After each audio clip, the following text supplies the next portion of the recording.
Halo semuanya, ketemu lagi di channel saya David Dorcas Official. Sebelumnya saya mohon maaf karena sudah lama juga tidak mengupload video, memberikan video karena kondisi hari-hari sebelumnya yang kurang sehat. Ya, mudah-mudahan kita semuanya sehat-sehat ya, jauh yang namanya sakit penyakit, tetap senantiasa sehat. Amin, amin, amin.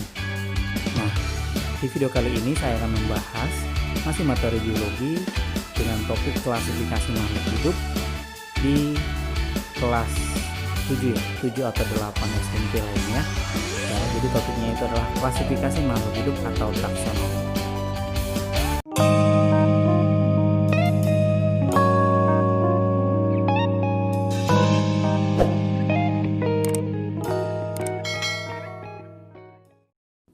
Klasifikasi makhluk hidup atau taksonomi.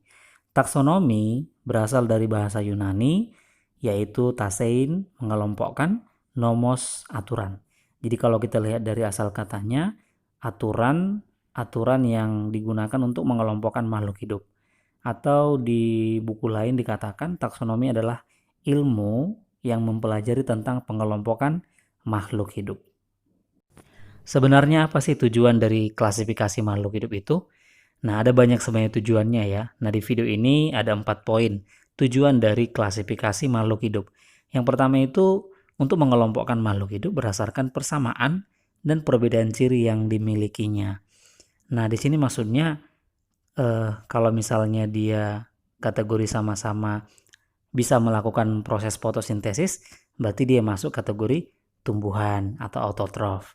Tapi kalau dia tidak bisa melakukan yang namanya fotosintesis, berarti dia masuk hewan contohnya atau heterotrof, ya.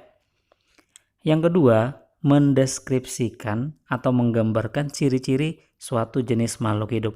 Jadi dengan adanya si taksonomi ini atau klasifikasi makhluk hidup ini, kita bisa dapat gambaran, oh masing-masing setiap ciri-cirinya itu ada.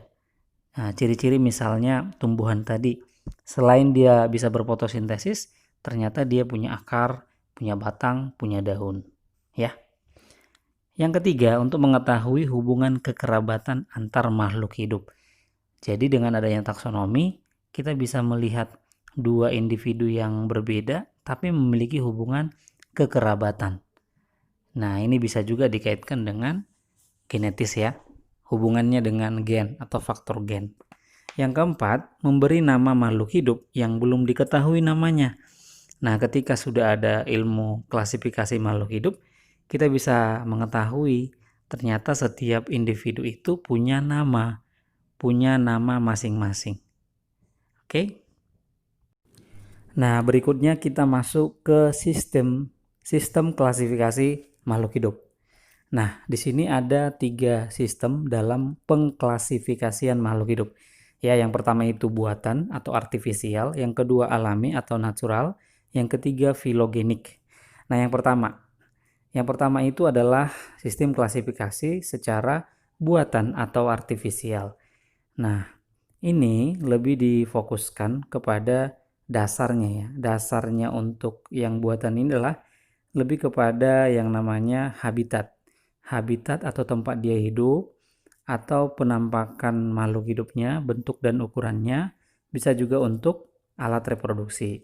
Nah, untuk yang sistem yang pertama ini, yang buatan, contohnya ini bisa kita lihat. Contohnya adalah klasifikasi tumbuhan itu ada yang pohon, ada yang semak, ada yang perdu. Nah, ada contoh lain misalnya untuk hewan. Hewan hidupnya itu ada di air, ada hewan di air, ada hewan di darat. Bisa juga dasar pengelompokannya itu berdasarkan dari kegunaan. Jadi tumbuhan itu kan bermanfaat dari segi untuk obat-obatan bisa seperti itu. Sistem klasifikasi yang kedua adalah alami atau natural. Nah, untuk yang kedua ini dasar pengelompokannya itu adalah dilihat dari morfologi.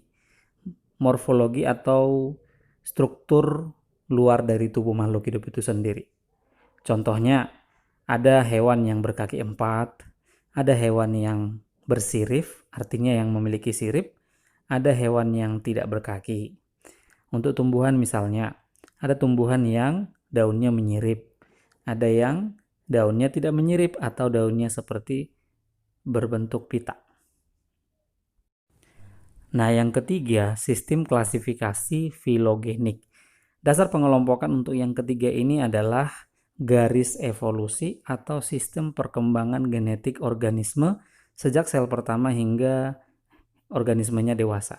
Nah, jadi sistem yang ketiga ini itu dipengaruhi oleh perkembangan teori evolusi. Dan berhubungan dengan evolusi lah ya intinya. Nah, contohnya ada orang hutan. Orang hutan itu kan lebih memiliki hubungan kekerabatan lebih dekat dengan monyet daripada manusia. Nah, jadi di filogenik ini ya hubungan kekerabatannya itu makin dekat jika dia memiliki banyak persamaan, sedikit perbedaan, kira-kira gitu ya. Tapi kalau dia perbedaannya banyak, persamaannya sedikit, berarti hubungan kekerabatannya juga makin jauh, kira-kira gitu.